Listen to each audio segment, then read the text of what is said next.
Bueno, el día de hoy nos va a exponer la palabra un joven, el cual está activo en lo que es la predicación, el servicio a Dios. Y bueno, pues es un gozo estar y poder escuchar también a los jóvenes.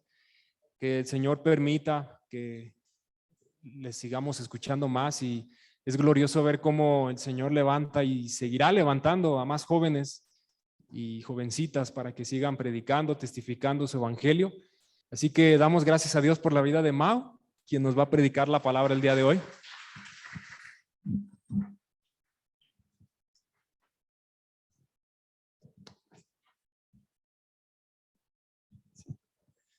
Bendiciones, amada iglesia. ¿Me podrían acompañar en sus Biblias, por favor, a Romanos 3? Romanos 3,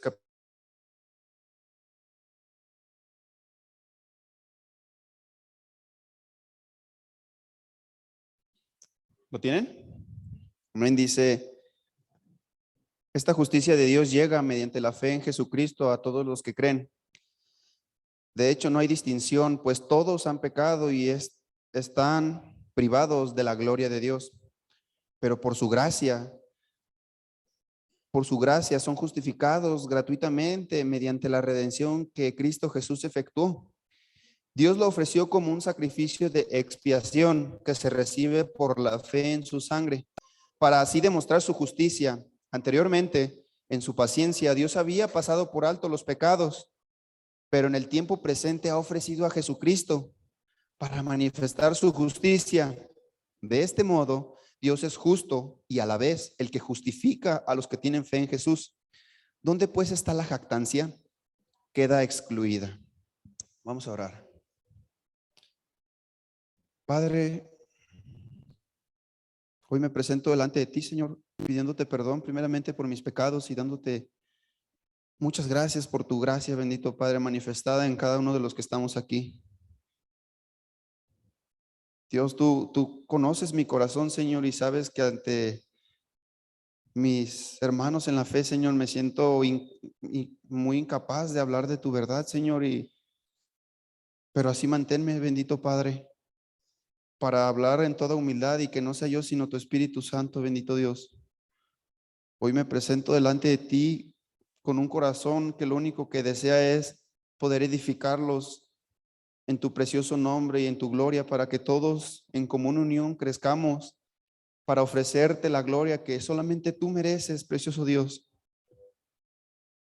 Hoy oro, bendito Padre, para que en nuestros corazones y en nuestra mente se ha quitado todo ese ruido que allá afuera está, Señor, al cual nos exponemos todos los días, y que por tu bendita voluntad y tu gracia te imploro, Señor, que abras los corazones de los que estamos aquí para recibir puramente tu palabra, Señor, y pueda efectuarse la obra de tu Santo Espíritu en la revelación de tu evangelio, para estar contigo, Señor.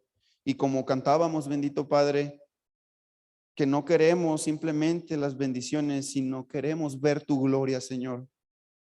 Que el día de hoy, en esta prédica, en este sermón, Señor, que aunque me vas a utilizar, podamos todos unánimes ver tu gloria, bendito Padre, por medio de la obra de tu amado y precioso Hijo, Señor, quien es el Cristo, nuestro amado Jesús. Lo hemos orado. Amén y amén. Bien, amada iglesia, el día de hoy el Señor me permitió el privilegio de compartir con ustedes la palabra. El Señor me permitió desde hace mucho tiempo el tema de la justificación del creyente o la justificación del pecador. Y como lo hemos estado viendo, la obra del evangelio es la obra más majestuosa, la demostración de la sabiduría perfecta de Dios, ¿verdad? De modo que al hablar de la justificación, esto es un término forense y vamos a estar viendo en sí la definición, pero antes de entrar con la justificación del creyente, que es el tema de manera introductoria, me gustaría hablar de la justicia. ¿Qué es la justicia? Bueno, en nuestro contexto contemporáneo, nosotros entendemos la justicia social como esa virtud, ¿verdad? De dar a cada quien lo que merece, darle a cada uno conforme a sus obras. Y no sé si ustedes han visto cómo se representa la justicia social de nuestro sistema con una mujer que tiene una balanza y en la otra mano esta mujer tiene una espada. Y no solo eso, sino que esta mujer también tiene vendados sus ojos. ¿Qué representa todo esto conforme a nuestra justicia?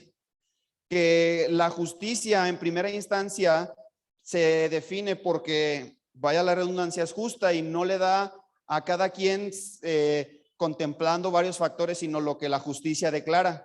Y la espada es ese juicio que se da. Entonces, si la balanza se carga conforme a la muerte de esa persona, pues va a recibir juicio, y si resulta que es inocente, puede ser liberado. Pero hay un factor más: los ojos los tiene vendados, y como hemos escuchado, la justicia es ciega.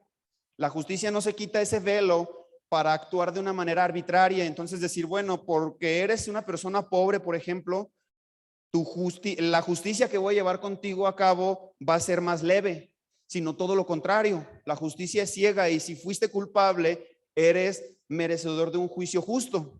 Amén. De modo que nosotros podemos ver cómo nuestra justicia está totalmente corrompida porque la ejercen hombres culpables, hombres que están dejando por un momento a un lado el pecado, están corruptibles en su actividad moral y ética. Entonces los hombres ejercen esa justicia conforme a su conformidad o a lo que a ellos les conviene. Por eso es porque podemos ver jueces que, si se sienten en peligro de ser atacados, de que alguien los va a asesinar por el juicio que van a decretar, entonces son un poco blandos y terminan siendo gente corrupta, ¿verdad? Esa es la justicia social que en nuestro día a día nosotros entendemos, pero la justicia de Dios es muy diferente. De hecho, Dios no es como que Él ofrezca simplemente justicia. Él es la justicia. La esencia de lo que es la justicia es Dios. Por lo tanto, en Dios no puede haber un acto de injusticia, porque eso en sí, en la definición de lo que es Dios, si Él actuara injustamente, entonces no fuera Dios, porque Él simplemente va a actuar conforme a lo que es en su naturaleza, justo. Todas sus obras son justas. Las palabras que Él da son justas. Amén. Bien, entendiendo esto, ahora vamos a hablar de la justificación.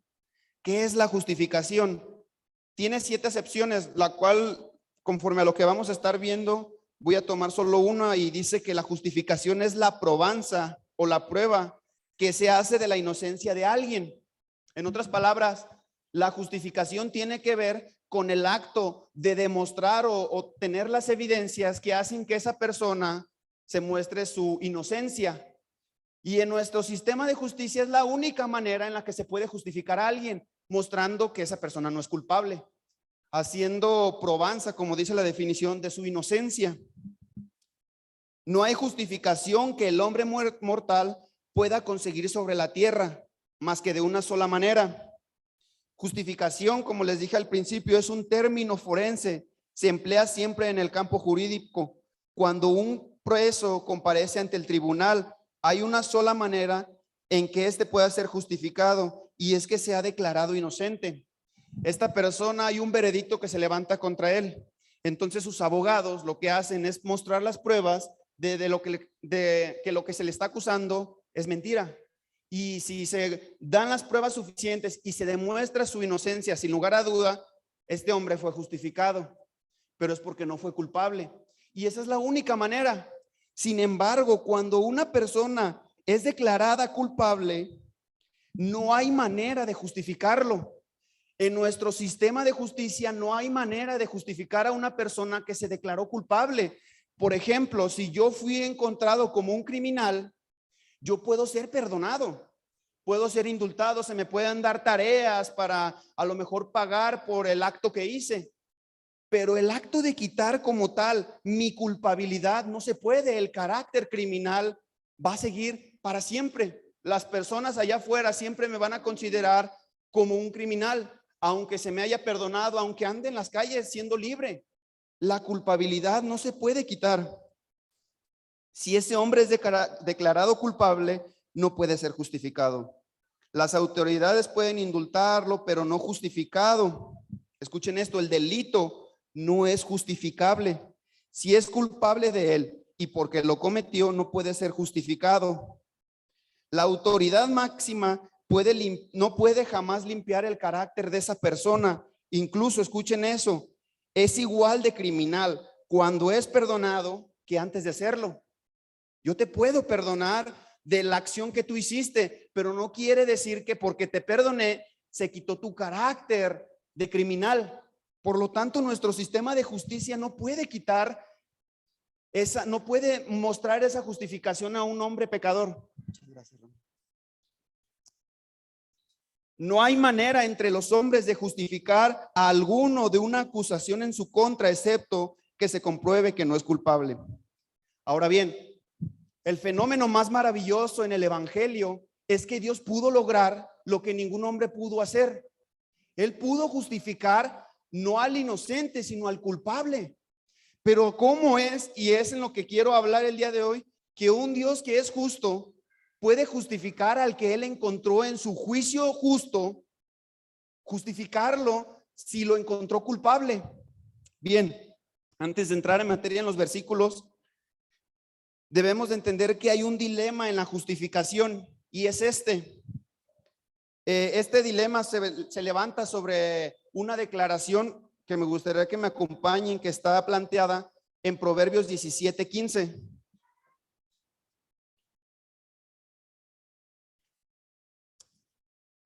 Amén. Proverbios capítulo 17, versículo 15. Dice: tanto el que justifica al impío como el que no perdona al inocente, ambos son abominación para Dios. Y aquí hay un dilema. Y antes de pasar a la otra parte, vamos por favor a Éxodo 34:7 para reafirmar esta declaración.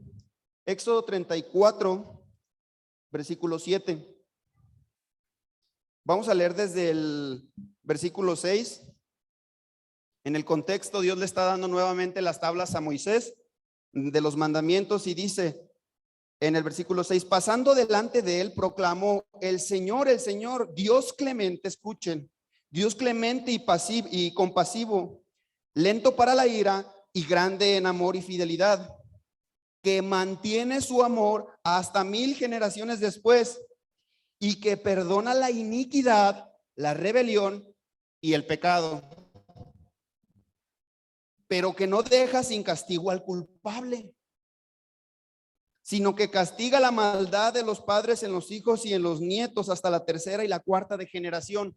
¿Qué dilema encontramos aquí? Que un Dios que ofrece misericordia, pero que tampoco no tiene por inocente al culpable. ¿Cómo se concilia eso? Romanos 4 nos habla en todo el versículo y no vamos a leerlo todo, pero en esencia habla de la justificación por la fe de Abraham. Dios justifica a Abraham por su fe, pero debemos de entender que ante el juicio de Dios todos somos encontrados culpables, no por una acción, sino por una naturaleza. Y como lo hemos visto, yo no soy pecador porque peque, sino que yo peco porque hay una naturaleza de pecado. Entonces, las manifestaciones visibles en mi día a día del pecado es porque en mí habita una naturaleza de pecado. Entonces, cuando me hablas de que Dios justifica al culpable, ¿cómo puede ser eso? Si para Dios justificar al culpable es una abominación. Bien, precisamente el evangelio se encarga de resolver este dilema. Esta justificación se logra sobre la base de lo que Cristo hizo. De manera que Dios hace una obra totalmente justa. ¿Qué quiere decir esto? Que Dios no toma tu pecado y lo echa debajo del tapete y se hace como que de la vista gorda, ¿verdad? Tu pecado ahí está, porque eso lo haría en esencia un Dios injusto. ¿Qué es lo que hace Dios para poder ofrecer perdón a un pecador que es culpable ante su juicio justo? Que dice que Él toma tu pecado y lo imputa, lo pone en otra persona. Y es lo que vamos a ver a continuación. Por favor, acompáñenme a 2 de Corintios 5:21.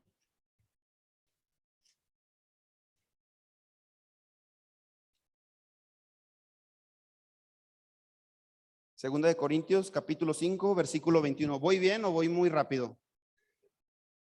¿Vamos bien? Perfecto. Ok. Segunda de Corintios capítulo 5 versículo 21 dice: al que no cometió pecado alguno, por nosotros Dios lo trató como pecador, para que en él recibiéramos la justicia de Dios. En otras palabras, tu pecado sí fue condenado, pero no en ti, sino en alguien más, en un sustituto, en alguien que vino a tomar tu lugar. ¿Y quién fue ese? Nuestro amado Señor Jesús. Y como lo hemos visto a lo largo de la historia, Jesús nunca provocó en la gente alguna razón justificable para que lo odiaran, pero estaba en el plan de Dios que el Cristo padeciese todo conforme al propósito eterno de Dios. O sea, que Él tomara tu lugar. Tú merecías ser tratado como Él y aún más. Sin embargo, Dios tomó al Hijo y lo puso en nuestro lugar. Y no solo eso, vamos a ver algo más. Acompáñenme por favor a Romanos capítulo 8 versículo 3.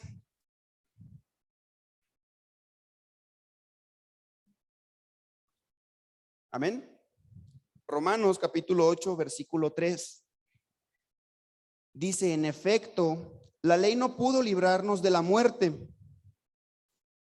No, perdón. En efecto, la ley no pudo liberarnos porque la naturaleza pecaminosa anuló su poder. Por eso Dios envió a su propio Hijo en condición semejante a nuestra condición de pecadores, para que se ofreciera en sacrificio por el pecado. Noten lo siguiente: así condenó Dios al pecado en la naturaleza humana, pero no en la tuya, sino en la carne que vino. El Hijo de Dios se humanizó, y en esa humanidad toda la ira de Dios cayó sobre el Hijo, porque Él estaba tomando tu lugar en la cruz. Pero no solo es eso.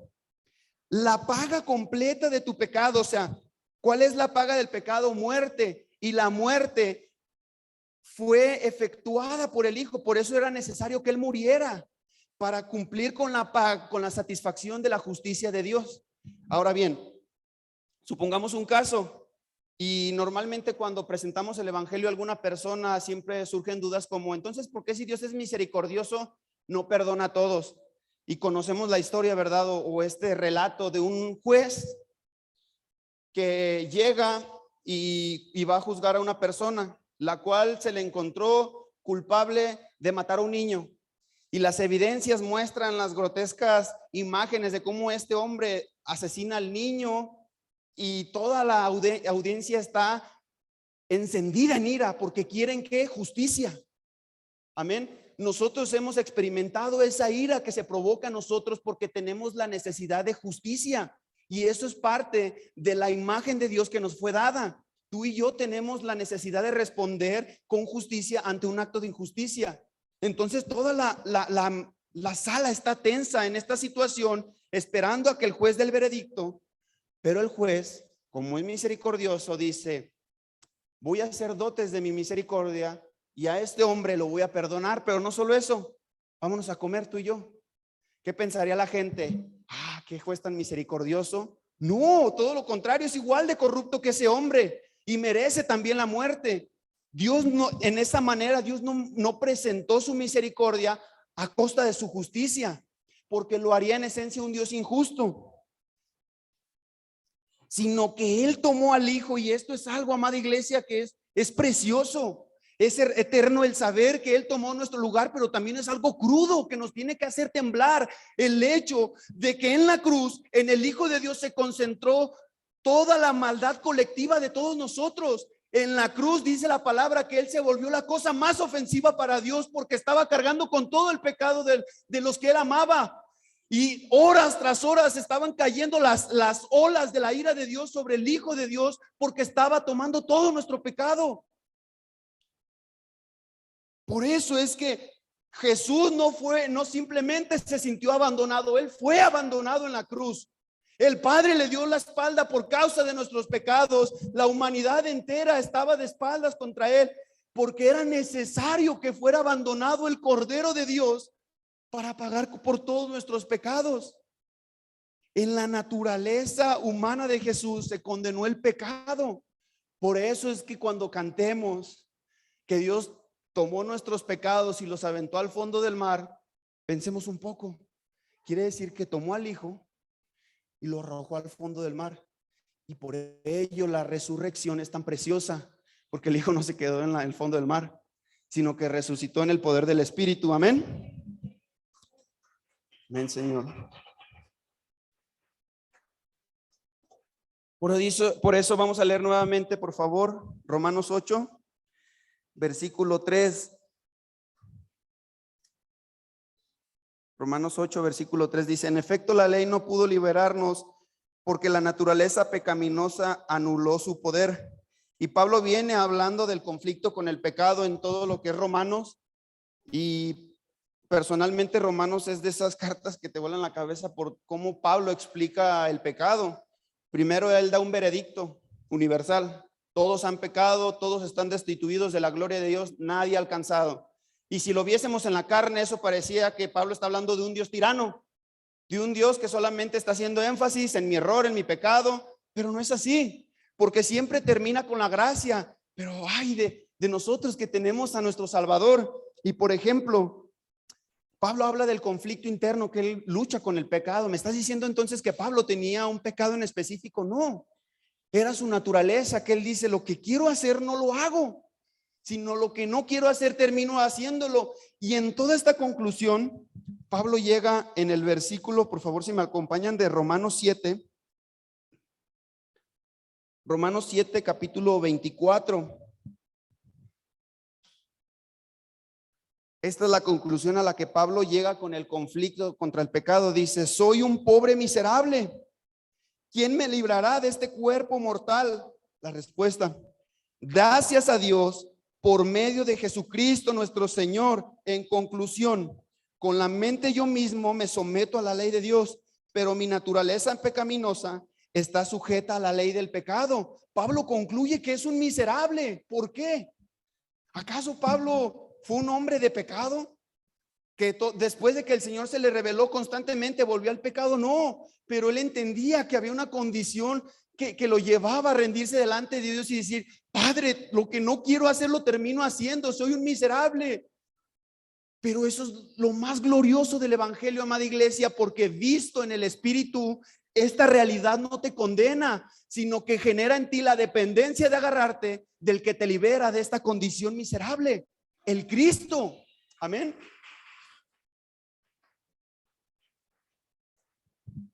Cuando hablamos de la salvación del creyente, a veces pensamos: ok, Cristo murió por mis pecados. Y es verdad, Él murió por nuestros pecados, pero eso es solamente una parte, ¿sí? El Hijo de Dios no solamente murió por mis pecados. Como bien hablamos, justificación es que esa persona es justa. Posicionalmente era condenado, pero ahora es justo. O sea, para ser reconciliado con Dios, tú necesitas algo más que solo ser perdonado, algo más que neutral. Debe ser perfectamente justo, no solamente perdonado, sino justo. ¿A qué me refiero? Jesús no solamente vino y fue crucificado en el madero y ya cumplí, cargué con el pecado del mundo por unas cuantas horas y listo, sino que por eso era necesario que Él naciera bajo la ley para cumplir toda justicia. Él fue perfecto porque la ley demandaba una obediencia y a esa obediencia se le llamaba justicia. Lo hemos visto. Por lo tanto, la obediencia de la persona que obedecía toda la ley, esa persona era llamada justa. Pero nunca fue por la obediencia, sino fue por la fe. Claro que Dios nos manda a obedecer su palabra y ahorita vamos a ver el contexto de nuestra obediencia a Él. Pero Cristo no solo murió por su pueblo, sino que vivió una vida perfecta, justa por su pueblo, para que en el momento de quitarme mis vestiduras de pecado, yo sea vestido con las obras de justicia de Cristo, y de esa manera estar totalmente limpio de mi pecado y siendo totalmente justo ante los ojos de Dios. El día que yo sea presentado ante el tribunal celestial, Dios no simplemente va a decir: ok, no tienes pecado, pero ¿qué has hecho para merecerte el cielo? Los que van a estar en el cielo tienen que ser totalmente justos. Entonces no solamente Dios nos pide un estado de inocencia, sino de justicia. Por eso es que Cristo en la cruz pagó por mi pecado, pero hablando desde un contexto de un hombre que caminó perfectamente. Por eso cuando la palabra dice Él nunca pecó, Él está diciendo que Él cumplió la justicia que tú ni yo podemos hacerla. Cuando tú te presentes ante Dios, no solamente te vas a presentar desnudo de pecado, sino vestido con las obras de justicia del Cristo. Es glorioso eso, amada iglesia, saber que Él no solamente murió por mis pecados, sino que vivió la vida perfecta que yo no puedo. Amén. Esa es la justificación. Por eso es que Dios puede presentar justicia, da el veredicto, pero también ser el que justifica, porque tu pecado, como ya dije anteriormente, no lo echó bajo el tapete, sino que lo tomó y Él logró hacer lo que ningún sistema puede hacer, cargarla a la cuenta de alguien más y en esa persona derramar todo su juicio justo. Amén. Bien. Ahora, la justificación es una obra inmediata. Esto es decir, que cuando un incrédulo, pongamos un caso en donde una persona viene a la congregación totalmente incrédulo, rebelde en su pecado, pero esta persona Dios le permite por la fe creer el evangelio. Un momento genuino, ¿sí?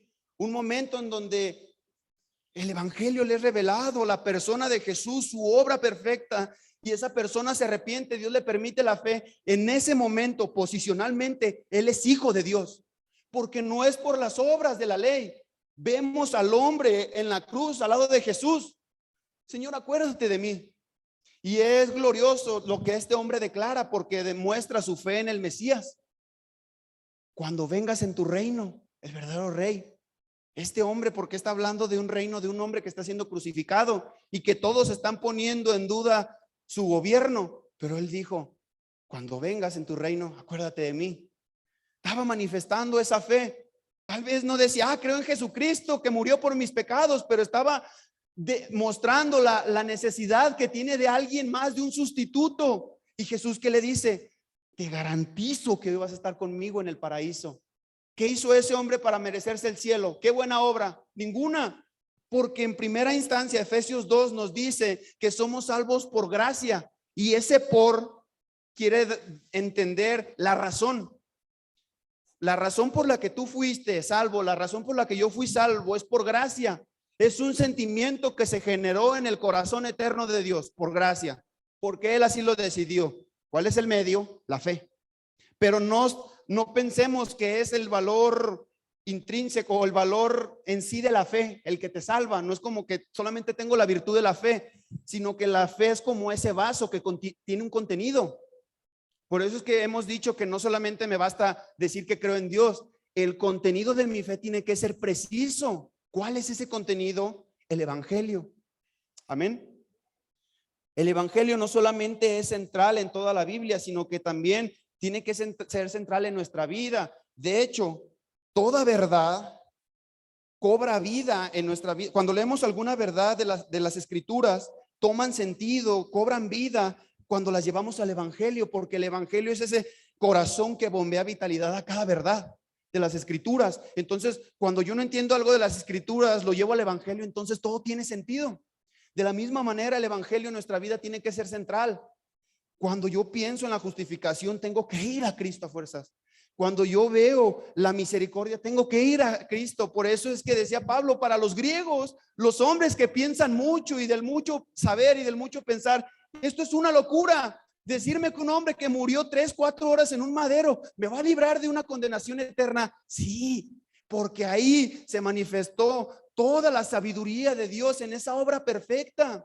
Amén. Alguien puede preguntar, ¿cómo es que soy justo a los ojos de Dios si aún hay pecado en mi diario vivir? Y esto es, la respuesta es, porque la justificación es la posición en la que soy visto por Dios ahora, ¿sí? Y lo que es necesaria y progresiva es la santificación del justificado. Posicionalmente tú ya eres hijo de Dios, pero no quiere decir que ya no vas a pecar. Es evidente que diario seguimos pecando, que es progresivo la santificación. Pero ¿de quién? Del que ya fue justificado. Amén. Es necesario tener claro, la justificación trae como consecuencia necesaria la santificación del creyente. Por eso no existe que una persona ande diciendo que es justificado, que fue salvo y que vive como quiere. ¿Perdió su salvación? No, nunca la tiene, porque es necesario que la misma gracia que te salva, que te justifica, también te santifica. Entonces no existe como tal un creyente mundano. Simplemente no lo es, porque la evidencia necesaria o el fruto, el resultado del que ha sido justificado es necesaria la santificación. Aquel que escuchen esto, aquel que declara ser justificado, y esto es cada uno de nosotros, será visto con múltiples tropiezos en su peregrinar, pero jamás volviendo a una vida impía. Amén. ¿A qué me refiero con esto? Que en nuestro diario vivir tenemos tropiezos, volvemos al pecado, porque hay una naturaleza, la cual Pablo habla en todos los Romanos, que se encuentra en conflicto con la ley del Espíritu, que se quiere obedecer a Dios. ¿Qué sí está? El deseo. ¿Qué no está? El hacerlo. Y ante eso siempre hay un conflicto y yo puedo estar cayendo, pero el que ha sido justificado, predestinado y salvado por Dios, jamás va a volver a su vida de pecado anterior. Por eso es que nosotros vemos en la iglesia primitiva cómo se declaraba que salieron de nosotros, pero nunca fueron de nosotros. Y precisamente por eso salieron, para demostrar que nunca fueron, porque una de las características del salvo es que va a permanecer hasta el final. Ahora, la ley y la gracia. Hay una justicia de Dios que se manifestó por medio de la ley. Por ello es que para el hombre el estándar del cumplimiento de la ley era imposible. No es difícil, es imposible, porque la ley refleja el carácter perfecto y justo de Dios. Y no solo eso, Jesús eleva el estándar. En el Nuevo Testamento él dice, si antes el acto de pecado de fornicar era cuando ya lo llevabas a la acción, ahora con solo pensarlo ya estás pecando. ¿Me está condenando de más? No, está mostrando lo incapaz, lo impotente que soy de poder justificarme a mí mismo, porque la ley es el estándar de Dios. Romanos 3:21, vamos a volver, por favor. ¿Me estoy explicando, amada iglesia? Siento que voy un poquito rápido, pero por el tiempo. Romanos 3:21 dice, pero ahora, sin la mediación de la ley, se ha manifestado la justicia de Dios, de la que dan testimonio la ley y los profetas.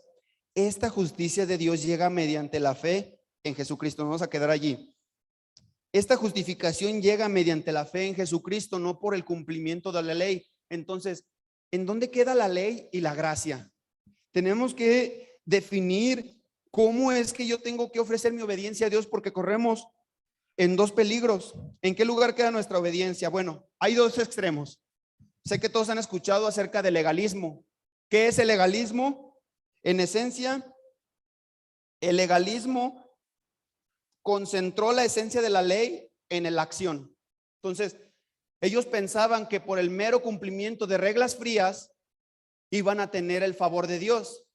Pero lo podemos ver hoy en día, que hacen a un lado la gracia y se concentran en meramente la obediencia estricta de un mandamiento. Voy a poner un ejemplo. ¿Por qué los fariseos no entendieron el propósito de la ley? La ley tiene un propósito y era hablar del Mesías, mostrarnos nuestro pecado. Por eso es que la ley tiene esa acción evangelística. Muestra al pecador su pecado ante un estándar tan alto.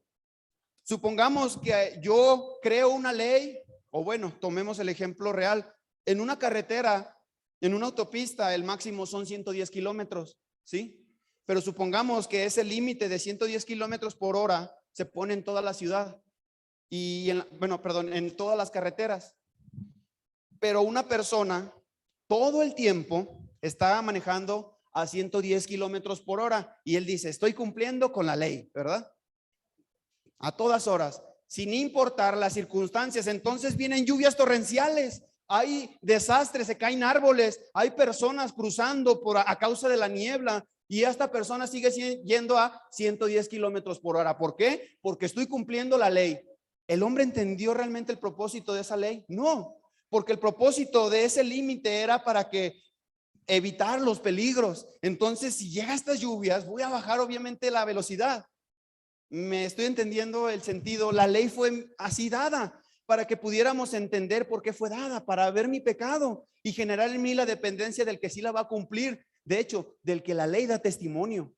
Y no solamente la ley, sino los profetas. ¿Y quién era ese? El Cristo. Amén. Ese es el legalismo, es un extremo. Los que se enfocan en el mero cumplimiento de la ley y se olvidan de la gracia.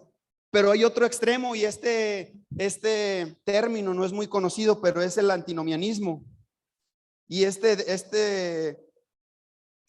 definición se define así: se usa para hablar de toda actitud y enseñanza que afirme que podemos relacionarnos con Dios y vivir en plenitud sin obedecerlo.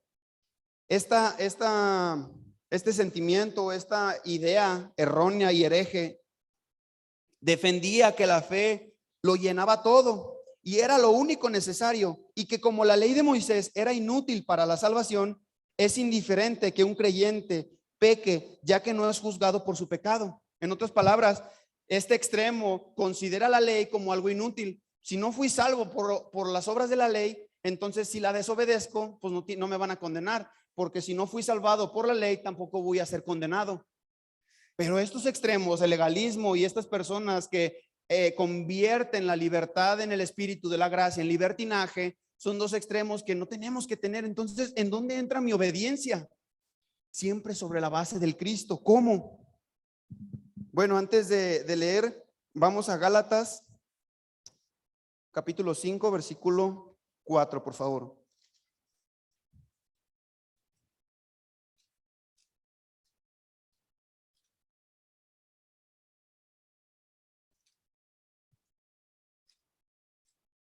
Gálatas capítulo 5 versículo 4 dice: aquellos de entre ustedes que tratan de ser justificados por la ley han roto con Cristo y han caído de la gracia. Aquellos que se afanaban, y eso es el legalismo.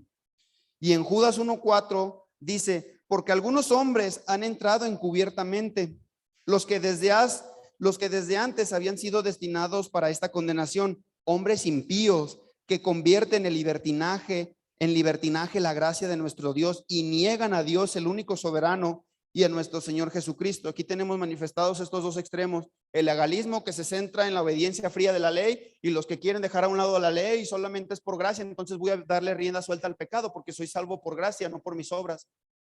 ¿En dónde se encuentra mi obediencia? Bien, la justicia con Dios no se alcanza mediante nuestros actos de obediencia a la ley.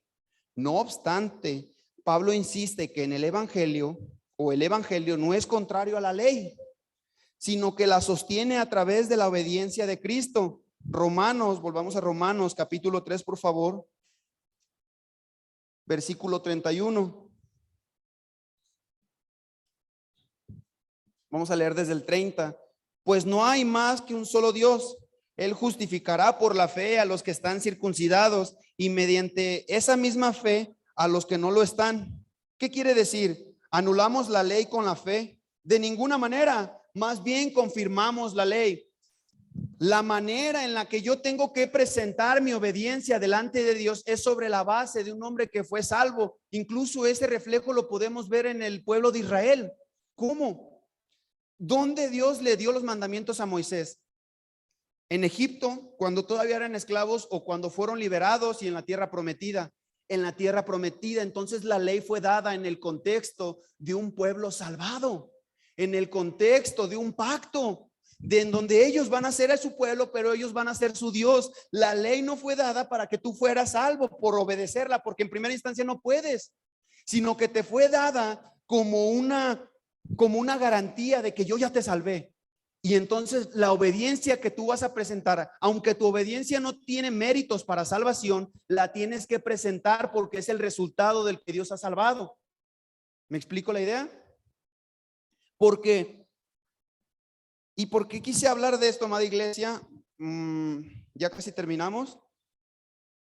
La razón por la que quise compartir el día de esto con ustedes, y yo sé que más que prédica a lo mejor fue enseñanza porque tiene mucha información este tema. La justificación del creyente es necesaria tenerla claro, porque Constantemente nosotros caemos en el engaño de Satanás de la condenación. Cuando nosotros no obedecemos a Dios y en los múltiples tropiezos que acabamos de mencionar, nos condenamos porque pensamos que nuestra obediencia es la base meritoria de mi salvación. Entonces, cada que peco, entonces estoy demostrando que no soy salvo, y constantemente yo me encuentro en esa vulnerabilidad ante el pecado, ante Satanás, por no sentirme hijo de Dios. De verdad, somos hijos de Dios, pero no por mis obras, sino por la obra perfecta del Cristo, y eso es la mayor gloria. Sería terrible para mí pensar y tener la idea de que es por mis obras, porque entonces yo me encontraría en un gran problema, porque yo nunca alcanzaría el favor de Dios, nunca lo alcanzamos. No solamente eso, dice que la ley de la mente no se sujeta a Dios, y dice, porque ni siquiera puede hacerlo. ¿Qué quiere decir esto? Que lo que comenzó como un acto de rebeldía, yo no te quiero obedecer a Dios, a ti Dios, terminó en un acto de incapacidad. Ahora ya solamente no quiero obedecerlo, no puedo obedecerlo. Y ante esta condición, Dios ofrece la base perfecta, el Cristo, para que la obediencia que tú des a Dios sea el fruto de alguien que Dios ya salvó. Por lo tanto, claro que nos tenemos que preocupar por nuestra obediencia a Dios, pero cada que tú caigas, debes de entender que tú ya no estás luchando para ganarte el favor de Dios. Tú ya estás obedeciendo sobre la base de alguien que fue eternamente salvado por una obra perfecta. Por eso dice la palabra, por lo tanto, ni la vida, ni la muerte, ni los ángeles, ni los principados, y luego generaliza, ni ninguna cosa creada, ni tu desobediencia podrá separarnos del amor de Dios. ¿En quién? En Cristo Jesús. Hay una base. En esa base, ¿cuál es ese fundamento? En Cristo, en ese amor. Nada te va a poder separar del amor de Dios que es en Cristo Jesús, Señor nuestro. Amén.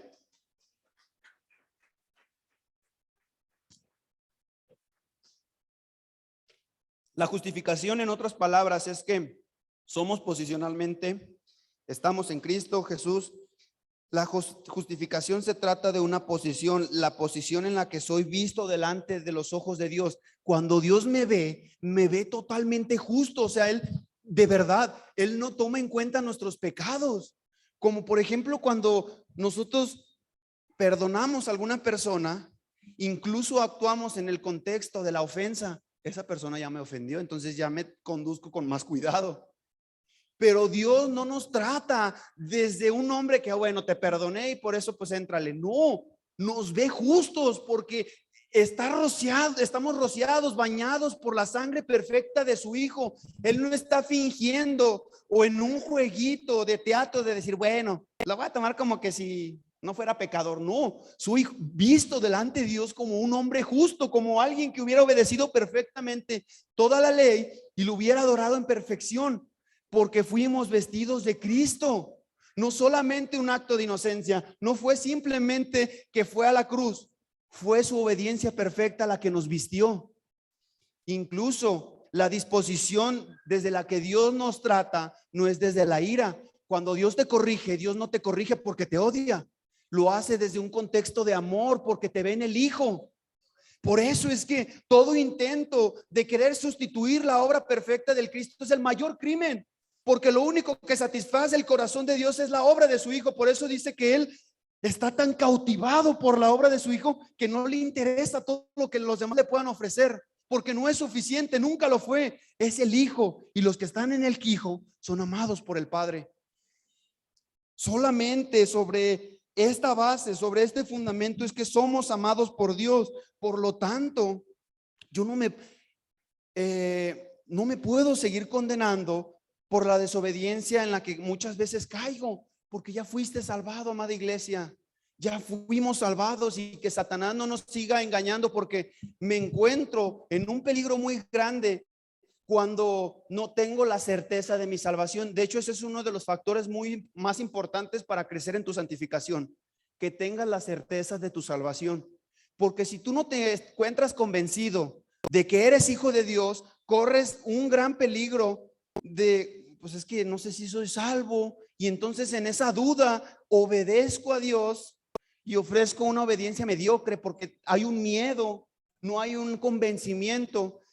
y me encuentro así de vulnerable al ataque de Satanás, me va a hacer pedazos el pecado, el mundo, Satanás me van a hacer pedazos, porque si no tengo la garantía de la obra perfecta en Cristo, entonces mi obediencia va a bastar un segundo de desobediencia para caer de la gracia, para sentir que caí de la gracia. Amén. Bien, amada iglesia, voy a terminar rápido porque, perdón, no les avisé, amigo, quería hacer foro. ¿Se pueda? Bien. Por lo tanto, bueno, si vamos por favor a Romanos 8 nuevamente para terminar.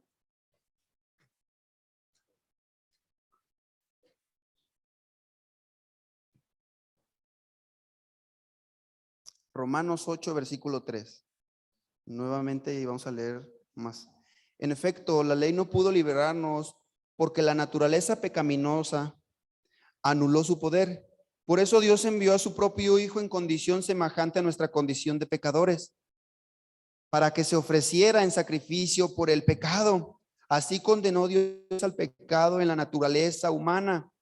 Así condenó Dios al pecado en la naturaleza humana, a fin de que las justas demandas de la ley se cumplieran en nosotros, que no vivimos según la naturaleza pecaminosa, sino según el Espíritu.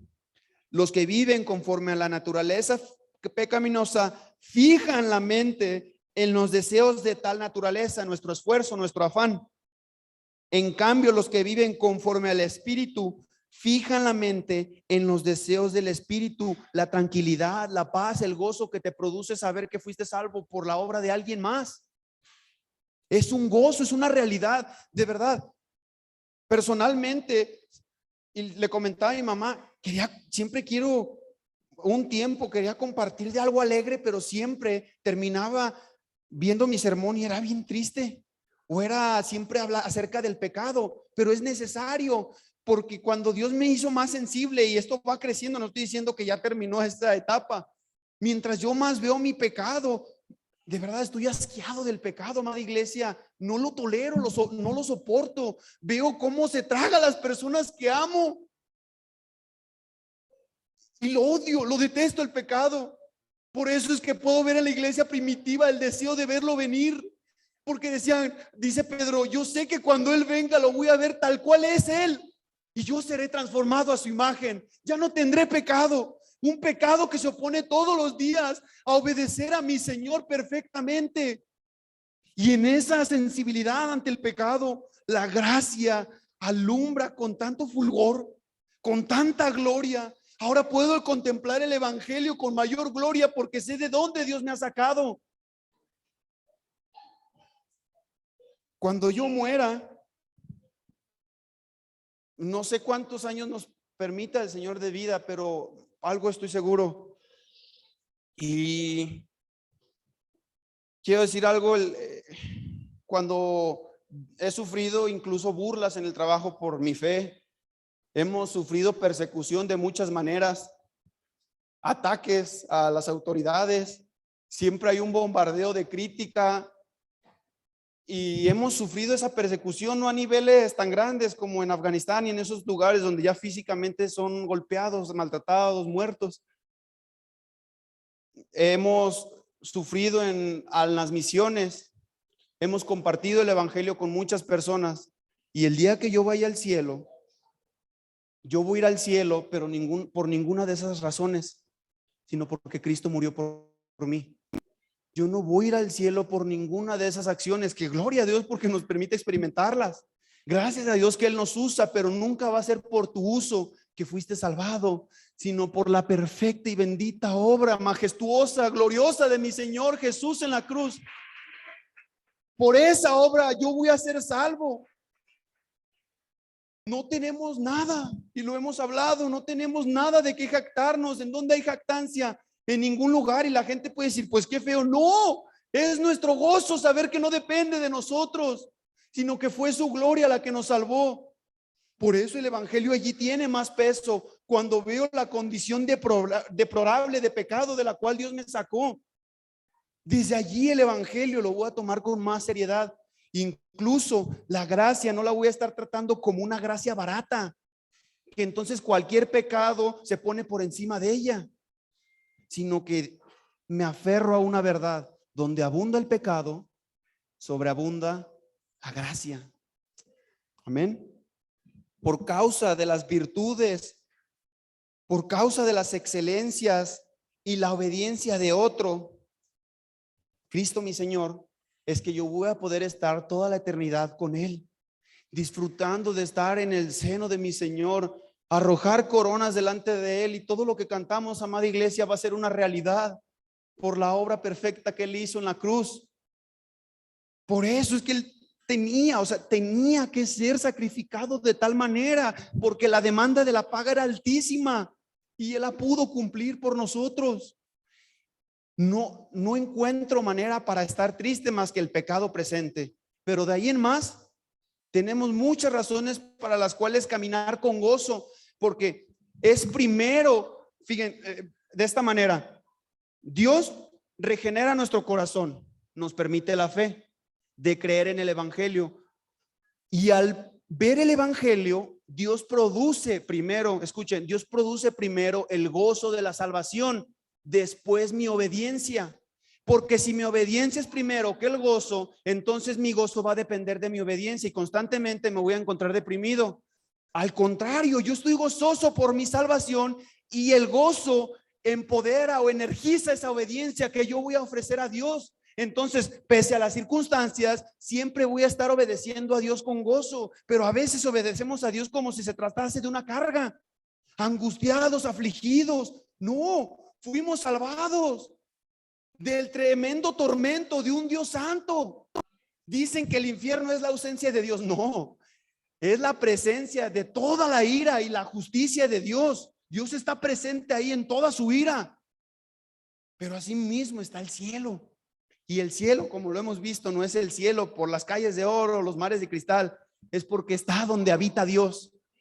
Es donde está Él. Donde esté mi Señor, yo quiero estar. ¿Qué le dijo a Moisés? Moisés ya tenía el favor de Dios, ya los había salvado, ya tenían la gracia. ¿Y qué le ofrece Dios?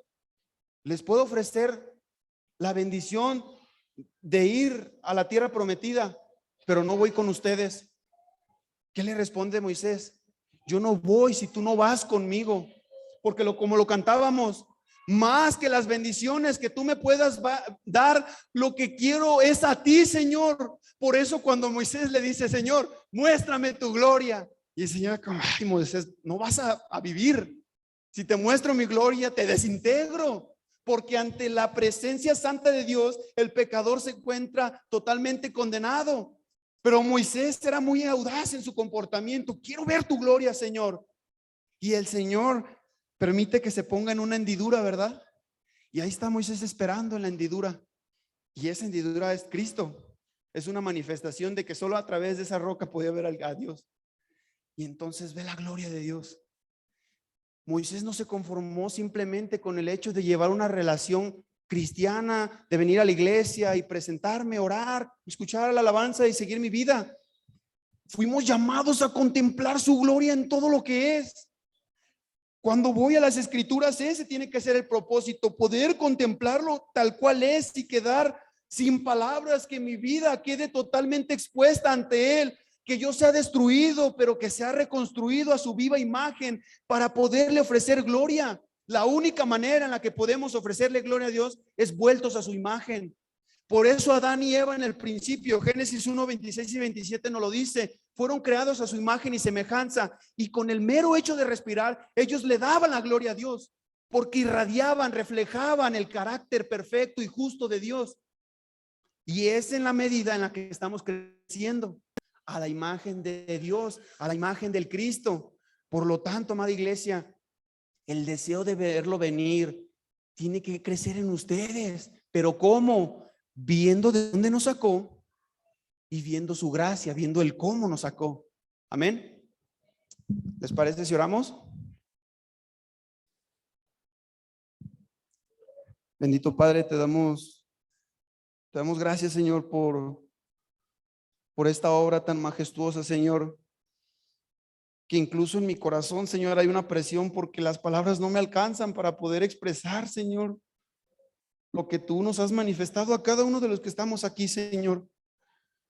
Siempre las palabras fracasan, Señor. Cualquier explicación humana no alcanza a describir la gloria de tu obra majestuosa, Señor.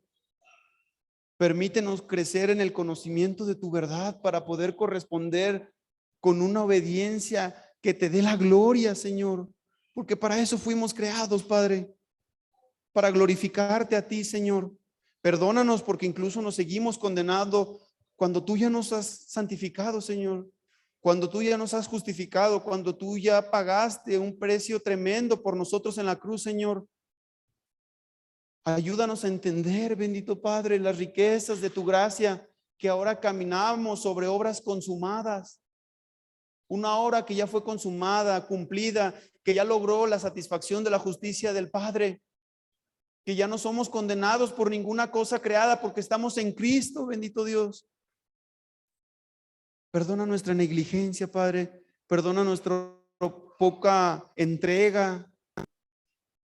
Ayúdanos, Señor, a entender tu evangelio. Y hoy pido, Señor, también por todos los jóvenes, Señor, que se han alejado.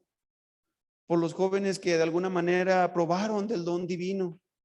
Vieron las riquezas de tu evangelio, compartieron, fueron testigos, estuvieron presentes viendo tu gloria, Señor, pero que de alguna manera el pecado vino y los arropó, Señor, los ahogó en tantas mentiras, Señor. Deslumbra en sus vidas, Señor. Quita esos velos y tráelos a ti, bendito Padre, porque en mi corazón hay un dolor que es en las entrañas, Padre, de ver a esas personas que están perdidas en el pecado, Señor, y que van a estar una eternidad separados de ti si no vienes tú y los alumbras, bendito Dios.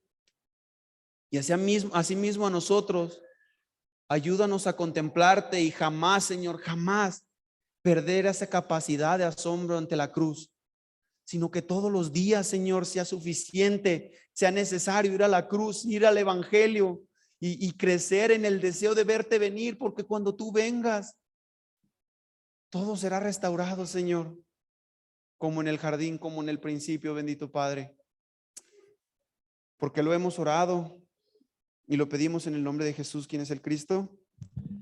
Amén, Señor.